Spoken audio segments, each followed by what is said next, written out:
갱년기와 맞닥뜨릴 나이입니다. 이들은 갱년기에 대해 어떻게 생각하고 있을까요? 남자가 무슨 갱년기입니까? 뭐 저는 갱년기 안 올 것 같아요. 자신합니다. 갱년기 들어는 봤고 하지만 이제 제가 갱년기가 올 거라고 생각은 안 해봤습니다. 온몸으로 갱년기를 거부하는 듯한 남성들. 갱년기 증상이 있는지 자가 진단을 해보기로 했습니다.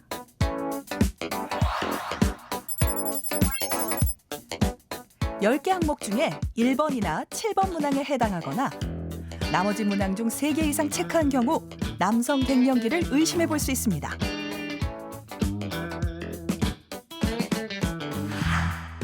설문에 참여한 인원은 총 10명. 검사 결과가 궁금합니다. 10명 중 무려 5명이 갱년기 증상이 있는 걸로 나타났습니다. 갱년기를 잘 모르는 남성들은 아내의 갱년기에 당황하곤 합니다.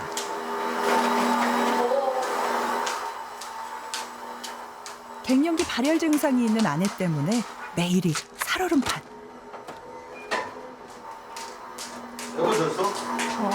덥다고. 덥다. 너무나도 다른 부부의 온도. 추운데 안 된다고. 때 아닌 에어컨 전쟁이 벌어집니다. 아, 자기 옷 입어. 옷 입으라고. 왜 그래? 또 껐어? 에이씨. 자기가 좀 이해를 해. 나는 춥다고. 아니, 자기 옷 입으면 되잖아. 왜 입었다 이거? 그러니까 자꾸 에어컨 건들지 말라고. 아, 이게 갱년기라고 자꾸 이제 주입 아닌 주입을 시키게 되더라고요. 그걸로 인해서 내가 좀 막 강압적으로 조금 하는 것 같아서 미안하기도 했지만 어쨌든 내 몸이 먼저다 보니까 신랑은 신경을 더 쓰게 되고 자꾸 나한테만 맞추게 되더라고요. 그게 좀 이기적이긴 하지만 근데 내 몸이 힘드니까 안 보이긴 하더라고요. 하나부터 10까지 사사건건 부딪히다 보니 좋았던 부부 사이마저 냉랭해졌습니다.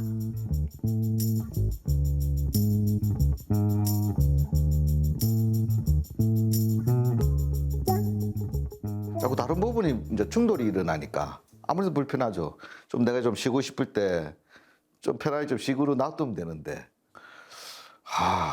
어디까지 이해를 해야 되나 뭐 그런 생각은 가끔씩 갖고 있습니다. 부부싸움이라고는 모르고 살았던 지난날. 결혼 생활 중 최대 위기를 겪는 중입니다.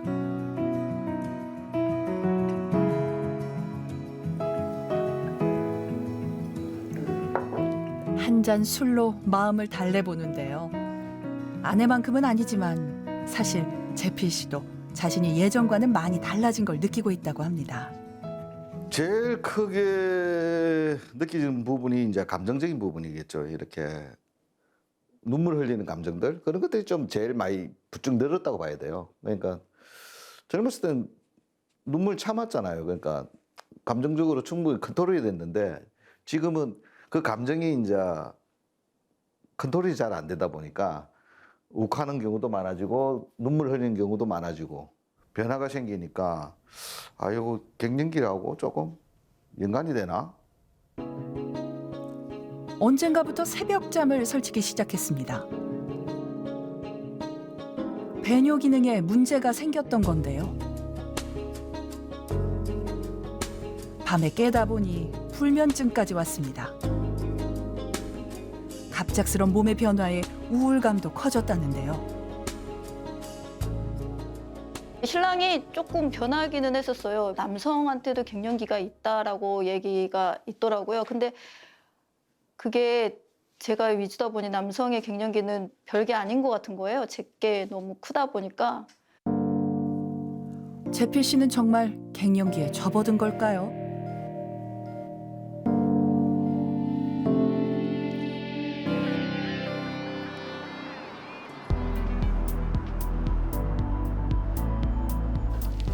갱년기 검사가 필요한 세 남자가 모였습니다.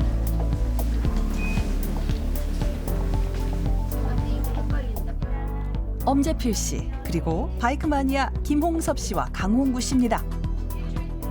갱년기 설문 검사와 남성 호르몬 수치를 알아보기 위한 혈액 검사를 실시했는데요. 최근 심상치 않은 증상을 느끼고 있는 재필 씨는 더욱 긴장이 되는 눈치입니다. 세 남자의 갱년기 주치의로 나선 배용진 교수. 비뇨기학과는 처음 와보신 건가요? 네, 저는 처음이에요. 다들 그러시구나. 네. 겉으로는 웃고 있지만 초조한 표정이 역력합니다.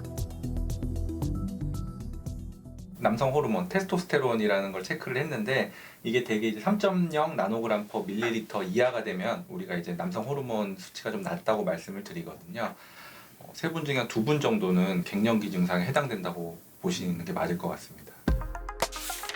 3명 중 가장 많은 갱년기 증상을 보인 건 엄재필 씨.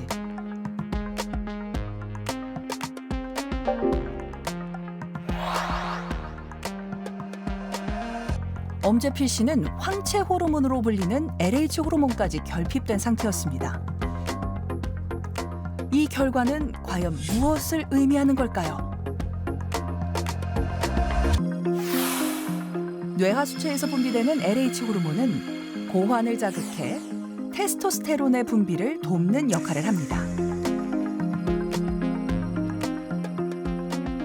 LH 호르몬 수치가 결핍되면 테스토스테론 분비를 저하시켜 갱년기를 앞당기게 됩니다. 엄재필 씨는 과연 어떤 진단을 받게 될까요? 그럼 그걸 이제 방치하면 어떻게? 더 이제 나이가 들면서 남성 호르몬 서서히 더 떨어질 거기 때문에 증상도 더 심하게 나타나고 남성 호르몬 수치도 더 떨어지시겠죠. 누구나 다 오는 거네요. 그럼요. 아, 알겠습니다. 하여튼 뭐 현재로서는 조금 약간 초기 단계라고 보면 네, 그렇게 보시면 될 것 같습니다. 앞서서 이제 이런 그 대상자 환자분들도 설문지 점수를 이제 체크를 하면서 보면은 이런 것까지 남성 갱년기로 인해서 증상이 나타난 건지는 몰랐다 이렇게 말씀을 하실 정도로 아직 그런 쪽으로는 잘 모르시는 분들이 많은 것 같아요. 그래서 이제 나이가 들면서 좀 기력이 떨어지고 정신적인 문제가 생겼다고 생각을 하시지 마시고 혹시 남성 호르몬의 문제로 남성 갱년기가 와서 그런 문제가 생기지는 않았는지 이런 것들을 좀 적극적으로 확인을 좀 해보셨으면 좋겠습니다. 소리 없이 다가오는 남성 갱년기. 갱년기에 뚜렷한 증상을 보이는 여성과는 달리 남성 갱년기는 증상을 알아차리기가 힘듭니다. 남성과 여성의 갱년기가 다른 이유는 호르몬에 있습니다. 남성 호르몬은 30대부터 해마다 1%씩 감소해 50대에는 절반까지 떨어지면서 호르몬의 결핍이 오게 됩니다. 그런데 남성 호르몬은 여성 호르몬이 폐경을 기점으로 급격히 감소하는 것과 달리 일생에 걸쳐 서서히 감소합니다. 어느 한 시점에서 급격히 떨어지는 게 아니기 때문에 여성에 비해 갱년기 증상 인지율이 떨어질 수밖에 없습니다. 그러나 남성 역시 테스토스테론이 감소하면 큰 변화를 맞게 됩니다. 운동 능력이 떨어지면서 신체 기능이 저하되고 뇌 중추로부터 자극이 줄어들면서 성기능이 떨어지게 됩니다.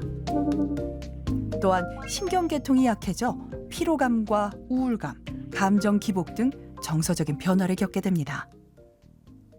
남성 갱년기를 모른 채 지나가거나 치료하지 않고 방치를 하는 경우에는 심혈관 질환이나 골다공증, 우울증과 같은 심각한 합병증으로 이어질 가능성이 높기 때문에 조금 의심이 되는 경우가 있다면 적극적으로 검사를 권유하는 편입니다. 여성 갱년기처럼 남성 갱년기도 질환이라는 생각으로 관리하고 치료해야 한다고 생각합니다. 네, 갱년기 하면은 사실은 저는 여성 갱년기만 생각을 많이 해봤어요. 남성 갱년기는 사실 좀 생소하거든요. 교수님, 남성 갱년기는 어떤 증상들이 좀 나타날까요? 혹시 고개 숙인 남자라는 이야기 들어보셨나요? 들어봤죠. 예.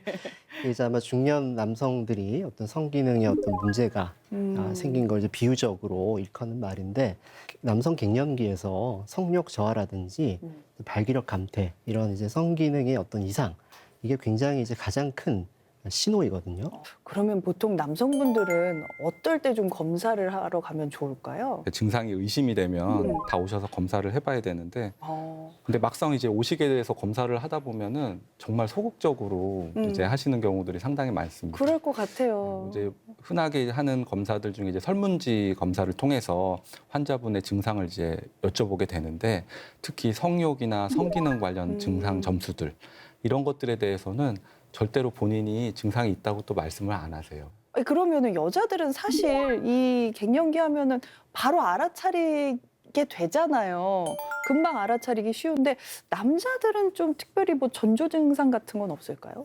뭐 아마 이런 얘기 들어보셨을 텐데 이제 요새 나이가 들니까 영화나 드라마 같은 걸 보든지 아니면 음악을 듣게 되면 갑자기 눈물이 흐른다.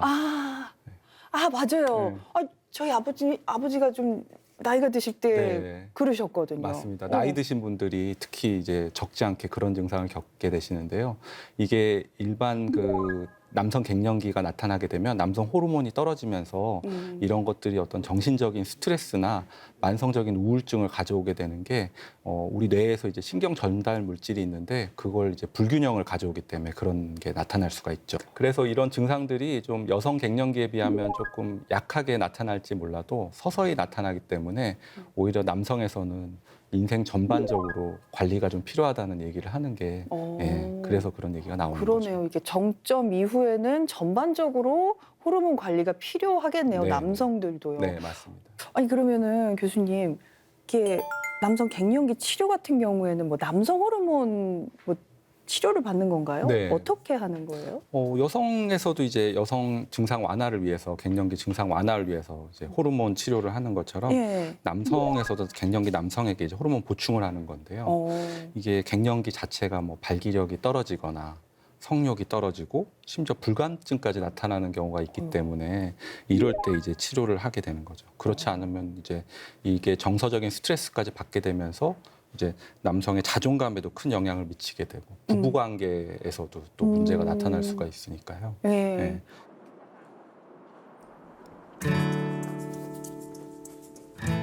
얼마 전 평소와 다른 몸의 이상을 느끼고 병원을 찾았었다는 김용섭 씨. 당시 의사가 권한 검사는 다름 아닌 갱년기 검사였습니다. 어떤 증상이 있었던 걸까요? 가장 중요한 거는 이제 남성적인 상징인 이제 발기가 잘 안 된다는 것도 있었고요.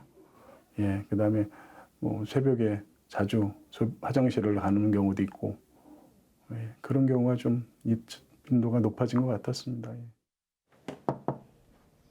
오늘은 검사 결과를 듣는 날 안녕하십니까 교수님. 정말 갱년기가 맞는 걸까요?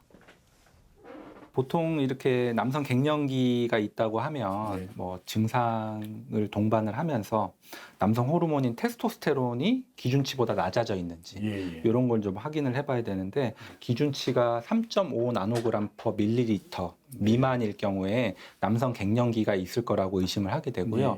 더군다나 3.0보다 낮은 경우에는 좀 치료를 권해드리고 있죠. 이번에 시행한 그 남성 호르몬 수치를 보니까 테스토스테론이 2.31이 나와서 정상보다 좀 낮은 수치를 보이고 있네요. 그래서 이런 걸 보면은 이제 남성 갱년기라고 진단을 내릴 수 있습니다. 설마 했는데 치료가 필요한 중증 갱년기였습니다. 김용성님은 이제 배뇨 증상도 동반이 되어 있다 그래서 전립선과 이제 몇 가지 검사를 진행을 했었는데 전립선 용적은 지금 26.4cc 정도로 비대증이 좀 있다고 보면 되고 정상이 한 20ml, 20cc 정도 되거든요. 갱년기와 함께 전립선 비대증이 동반된 상태였습니다. 혈압 변화가 거의 없기 때문에 그런 약을 드시면 이제 혈압하고는 무관하게 그렇게 쓰시는 경우가 갱년기에 또 피할 수 없는 질환 중 하나가 전립선 비대증입니다. 남성에서는 아주 불편한 불청객 같은 질환인데요. 전립선 비대증 증상이 시작되는 것도 갱년기로 인한 남성 호르몬의 불균형이 전립선 크기를 증가하게 만드는 것으로 되어 있기 때문에 배뇨 증상이 있다고 하면 내가 갱년기에 접어드는구나 이렇게 의심을 해봐야 할 것 같습니다. 전립선은 요도를 감싸고 있는 생식기관입니다. 전립선 액과 정액 일부를 생성해 정자의 운동성을 높이는 역할을 하는데요. 테스토스테론이 감소하면 전립선 세포의 증식을 촉진해 전립선의 크기가 커지게 됩니다. 이렇게 비대해진 전립선이 요도를 눌러 배뇨 장애를 유발하게 되고 성기능 저하에도 영향을 미치게 됩니다. 소변 줄기가 약해졌거나 잔뇨감이 있고 하루에 8번 이상 소변을 보는 빈뇨 등의 증상을 겪고 있다면 전립선 비대증을 의심해 봐야 합니다. 50대 남성의 절반이 앓고 있는 전립선 비대증. 나이가 들수록 유병률이 커지는 만큼 증상이 느껴진다면 남성 호르몬 수치를 확인해 봐야 합니다. 마음의 준비도 없이 마주하게 된 남성 갱년기. 답답하죠.